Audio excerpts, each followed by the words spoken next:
नमस्ते बच्चों, मैं मनीषा गोखले आशीष हिंदी क्लासेस में आपका स्वागत है। बच्चों, आज हम आपकी पाठ्य पुस्तक स्पर्श के गद्य खंड की पहली कहानी बड़े भाई साहब पढ़ने जा रहे हैं। तो आइए शुरू करते हैं।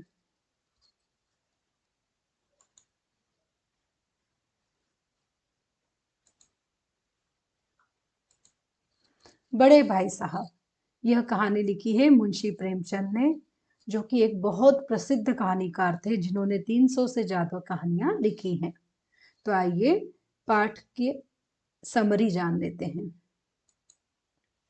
यह बड़े भाई साहब का पहला पेज है। इस पेज पर आए सबसे पहले जो नए शब्द है वो मैं आपको बताना चाहूंगी। दर्जा, कक्षा, क्लास, तालीम, शिक्षा, एजुकेशन, बुनियाद, आधार, फाउंडेशन, पुख्ता, मजबूत, स्ट्रॉन्ग, पायदार, मजबूत, तंबीह, डांट डपट, स्कोल्डिंग, जन्म सिद्ध अधिकार, जन्म से मिला अधिकार, बर्थ राइट, हुक्म, आदेश, ऑर्डर, सामंजस्य, मेल, एकता, हार्मनी, चेष्टा, कोशिश, एफर्ट, जमात, कक्षा, क्लास। और इस पेज पर एक मुहावरा भी इस कहानी में आया है, वह है छोटा मुंह बड़ी बात।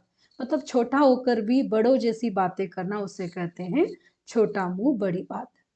तो अगर आप कहानी का आरंभ पढ़ते हैं तो ये कहानी में लेखक अपने बारे में बता रहा है। ऐसा लगता है कि लेखक अपने बड़े भाई के बारे में बता रहा है। तो ये जो मैं शैली में लिखी हुई कहानियां होती हैं उन्हें कहा जाता है आत्मकथात्मक कहानियां।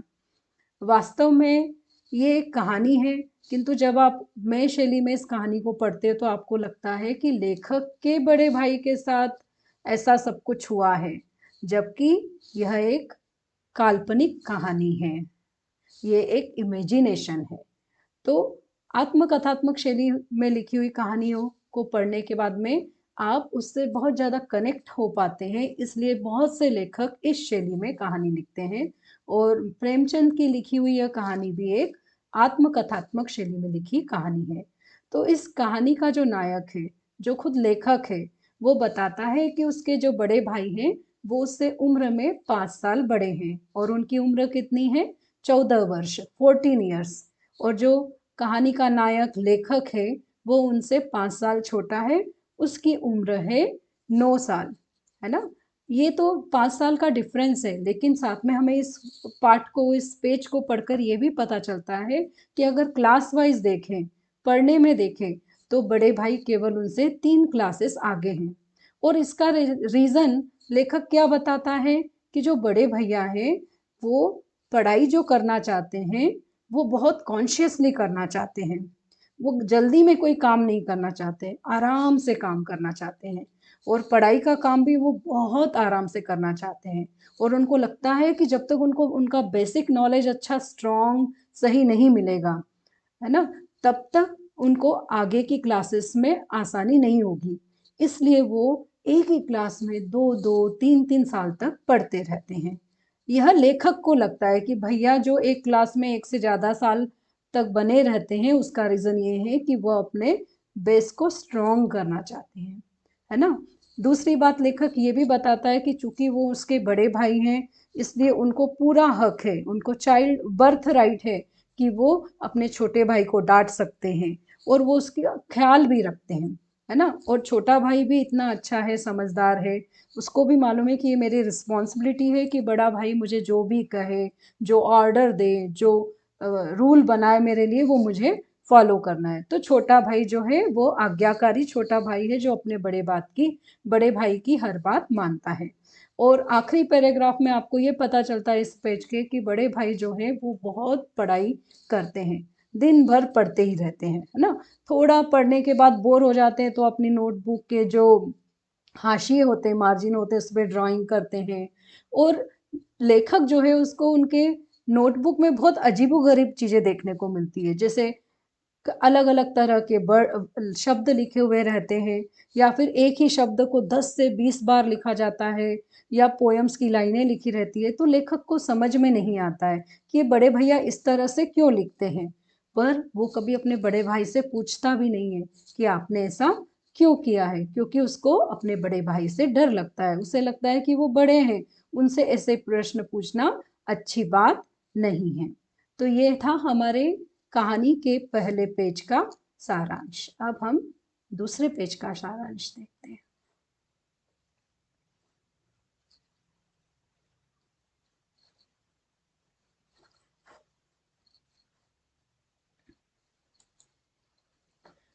सबसे पहले इस दूसरे पेज में जो नए शब्द आए हैं, जो कठिन शब्द आए हैं, उनके अर्थ जान लेते हैं।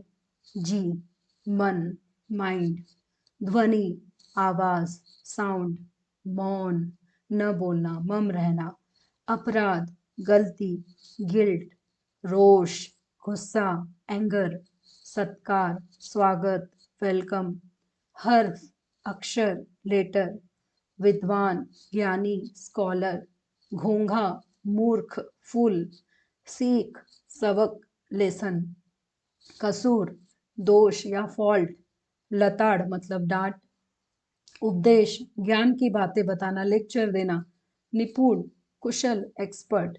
और इस पेज में, इस चैप्टर के, इस कहानी के इस पेज में बहुत सारे मुहावरों का भी प्रयोग प्रेमचंद जी ने इस कहानी में किया है। जैसे पहाड़ लगना, पहाड़ लगना मतलब बहुत कठिन लगना, प्राण सूख जाना मतलब बहुत अधिक डर लगना, हंसी खेल होना मतलब बहुत इजी टास्क होना, आसान काम होना, हंसी खेल न होना मतलब टफ जॉब होना, कठिन काम होना, आंखें फोड़ना मतलब बड़े ध्यान से पढ़ना, बहुत मेहनत करके पढ़ना, खून जलाना बहुत मेहनत करना, गाड़ी कमाई मतलब मेहनत से कमाया धन, लगती बातें, दिल को चुभती हुई बातें जो आपके मन को हर्ट कर जाए, जिगर के टुकड़े टुकड़े हो जाना, बहुत दुखी हो जाना, बूते के बाहर मतलब आपके कैपेबिलिटी के बाहर की चीज या ऐसा काम जो आपके कैपेबिलिटी के बाहर हो, मतलब सामर्थ्य के बाहर, हिम्मत टूट जाना, निराश हो जाना। आइए अब इस पेज का सारांश जान लेते हैं। देखिए, इसका जो पहला पैराग्राफ है उसमें हमें पता चलता है कि बड़े भाई जहां दिन भर पढ़ाई करते रहते हैं, वहीं लेखक का मन बिल्कुल भी पढ़ाई में नहीं करता है। 1 घंटा पढ़ना भी उसके लिए मुश्किल होता है। उसे क्या पसंद है? खेलना पसंद है। अगर वो अकेले होता है तो पत्थरों से खेलता रहता है, पेपर से तितलियां बनाता है। अगर दोस्त मिल जाता है तो दीवारों पर चढ़कर कूदता है और गेट के ऊपर चढ़कर उसकी गाड़ी जैसी सवारी करता है। पर जब भी वो खेलकर जब वापस लौटता है हॉस्टल के कमरे में, तो हर बार उसके बड़े भाई उससे एक ही क्वेश्चन पूछते हैं, कहाँ थे? जब भैया ये सवाल पूछते हैं तो लेखक की हिम्मत नहीं होती कि वो उनसे कह दे कि मैं तो ऐसे थोड़ी देर खेलने गया था। उसको डर लगता है कि ये जो काम मैंने किया है वो गलत किया है। लेखक चुप हो जाता है और फिर बड़े भाई उसको डांट लगाते हैं, क्योंकि दोनों भाई हॉस्टल में रहते हैं, माता पिता से दूर हैं। ऐसे में बड़े भाई को लगता है कि छोटा भाई बिगड़ना नहीं चाहिए, इसलिए जब भी वो कहीं बाहर खेलने जाता है तो आने पर उसको बड़े भाई की डांट खाना पड़ती है।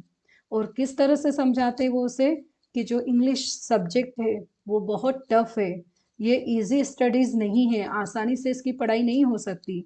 वो यह भी बताते हैं कि जरा मेरा एग्जाम्पल देखो, मैं बिल्कुल खेलने कूदने नहीं जाता हूँ, कोई तमाशा देखने नहीं जाता हूँ, दिन भर पढ़ता रहता हूँ, इतनी मेहनत करता हूँ, तो भी देखो 2 साल तक मैं एक ही क्लास में हूँ। और अगर तुम इतनी बाहर खेलोगे, मस्ती करोगे, तो सोचो तुम्हें तो पूरी उम्र मतलब फुल लाइफ एक ही क्लास पढ़नी पड़ेगी। इतना टफ है इंग्लिश पढ़ना। बहुत मेहनत करने के बाद भी जैसे तैसे इंग्लिश में लिखना आ जाता है, पर शुद्ध इंग्लिश बोलना, प्योर अंग्रेजी बोलना तो बहुत कठिन है, बड़े बड़े लोगों को भी नहीं आता है। फिर वो डांट कर उसको कहते हैं कि अगर तुम्हारा पढ़ने में मन नहीं लगता है तो तुम चुपचाप गांव लौट आओ। क्यों? क्योंकि पिताजी इतनी मेहनत करके पैसा कमाते हैं, तब हमारी हॉस्टल की फीस, पढ़ाई की फीस भरते हैं। अगर तुम पढ़ना नहीं चाहते तो क्यों उनका पैसे वेस्ट करना? इसलिए अच्छा यही है कि तुम गांव लौट जाओ। जब बड़े भैया छोटे भाई को इस तरह से डांटते हैं तो छोटे भाई को बहुत बुरा लगता है, बहुत बुरा लगता है, वो रोने लगता है। फिर वो सोचता है इतनी देर तक पढ़ाई करना, ये तो मैं नहीं कर सकता, ये मेरे बूते के बाहर है, ये मेरे कैपेबिलिटी के बाहर है, मैं कैसे पढ़ूंगा दिन भर, मुझे खेलने को भी नहीं मिलेगा। फिर वो सोचता है ऐसा करूँ क्या, गाँव लौट जाऊँ? पर थोड़ी देर ऐसा सोचने के बाद में वो फिर सोचता है नहीं, मैं पढ़ूंगा, बहुत मेहनत करूंगा। और फिर वो क्या करता है, वो टाइम टेबल बनाता है, क्योंकि कोई भी काम करना है तो उसका प्लानिंग करना पड़ता है, राइट? आप भी कोई काम करते हो तो उसके पहले उसका प्लानिंग करते हो कि कैसे जाओगे, क्या करोगे। आपका बर्थडे हो उसका प्लानिंग करते हो। वैसे ही छोटा भाई टाइम टेबल बनाता है, प्लानिंग करता है कि अब मुझे भैया जैसा खूब पढ़ना है, खूब पढ़ना है। और उस टाइम टेबल में वो हर सब्जेक्ट के लिए 1 घंटा 2 घंटा ऐसा टाइम देता है। और आराम के लिए बिल्कुल टाइम नहीं देता, खेलने के भी लिए टाइम नहीं देता है। तो इस तरह इस पेज में हमने देखा कि भाई के खेल कर आने पर बड़े भाई ने उसको डांटा, डांट खाने के बाद छोटे भाई ने टाइम टेबल बनाया। आइए अगले पेज का सारांश जानते हैं। सबसे पहले इस पेज पर जो नए शब्द आए हैं उसे जान लेते हैं। अम्ल करना, मानना, अवहेलना, अपमान या इंसल्ट। अज्ञात, जो मालूम नहीं, अननोन। अनिवार्य, जरूरी या कंपलसरी। जानलेवा, जान लेने वाला, डेडली। नसीहत, सीख, लेसन। फजीहत, अपमान, इंसल्ट। अवसर, मौका, चांस। विपत्ति, मुश्किल। फटकार, डांट। घुड़कियां, बुरा भला कहना। इस अनुच्छेद में, इस पैराग्राफ में कुछ मुहावरे भी आए हैं, पहले उसके अर्थ जान लेते हैं। साए से भागना, बहुत दूर जाना। प्राण निकलना, बहुत डर लगना। दबे पाँव आना, चुपचाप से आना बिना कोई आवाज किए। सिर पर नंगी तलवार लटकना, मतलब खतरा हमेशा सर पर मंडराते रहना, मतलब खतरा हमेशा रहना, there is always a risk, है ना। तो यहाँ पर हमने जैसे देखा कि लेखक जो था, जो छोटा भाई था, उसने टाइम टेबल बनाया, उसने टाइम टेबल में सारे सब्जेक्ट्स को टाइम दिया और खेलने के लिए बिल्कुल टाइम नहीं दिया, बस केवल पढ़ना पढ़ना और थोड़ा आराम। लेकिन जो फर्स्ट डे था उसी दिन से उसने टाइम टेबल को फॉलो करना शुरू नहीं किया, बल्कि उसने उस टाइम टेबल को फॉलो नहीं किया। और शाम को ही उसको जब मैदान में हरियाली दिखाई दी, हवा दिखाई दी, बच्चे खेलते हुए दिखाई दिए, तो वो खींचा चला गया उस तरफ, वो मैदान में चला गया। मतलब उसकी जो खेल के प्रति उसका जो इंटरेस्ट था, उसने उसे मैदान की तरफ, वह इंटरेस्ट उसे ले गया। मतलब कोई अज्ञात शक्ति कंपल्सरीली उसको वहां पर ले गई। जब वो खेल रहा था तब उसको कुछ भी याद नहीं था, ना उसको टाइम टेबल याद था, ना उसकी बुक्स याद थी, ना भैया का डांट याद थी। वो बहुत एंजॉय किया खेलने को। अब क्या होता था, अब वो इस तरह से खेलता था और फिर भैया को चांस मिल जाता था उसे डांटने का और उसे लेसन्स देने का, उपदेश देने का। इस कारण अब वो कोशिश करता था कि भैया के सामने ही नहीं जाए, वो उनके साए से दूर भागता था। और अगर कहीं भैया दिख जाते थे तो उसको बहुत डर लगता था। वो रूम में भी दबे पांव आता था, विदाउट साउंड किए, ताकि भैया को पता ना चले। और हमेशा उसको डर लगता था कि कभी भी मैं रूम में आया और अगर भैया ने मुझे पकड़ लिया तो वो मालूम करेंगे कि मैं कहाँ गया था। इसलिए उसको हमेशा जो मौत है, मौत यहाँ पर किसे कहा है, भैया की डांट को मौत के जैसा कहा है, या एक मुश्किल की तरह कहा है, वो हमेशा उसके सामने रहती थी। ये सब मुश्किल होने पर भी उसको खेल के प्रति इतनी रुचि थी, इतना मोह था कि वो उस खेल को छोड़ नहीं पाया। भैया की डांट, उनका बुरा भली बात सब सुनकर भी वो इस खेल को छोड़ नहीं पाया। तो आज के वीडियो में बस इतना ही। अगले वीडियो में हम बड़े भाई साहब के पार्ट 2 का समरी जान लेंगे। आपको मेरा यह वीडियो कैसा लगा, अपने विचार कमेंट में ज़रूर दीजिएगा। अगर आपने मेरा चैनल सब्सक्राइब ना किया हो तो उसे सब्सक्राइब करना ना भूलें। नोटिफिकेशन पाने के लिए बेल आइकन को प्रेस करें और इसी तरह से वीडियो देखते रहिए, पढ़ते रहिए। अगले वीडियो में फिर से मिलेंगे, तब तक के लिए धन्यवाद।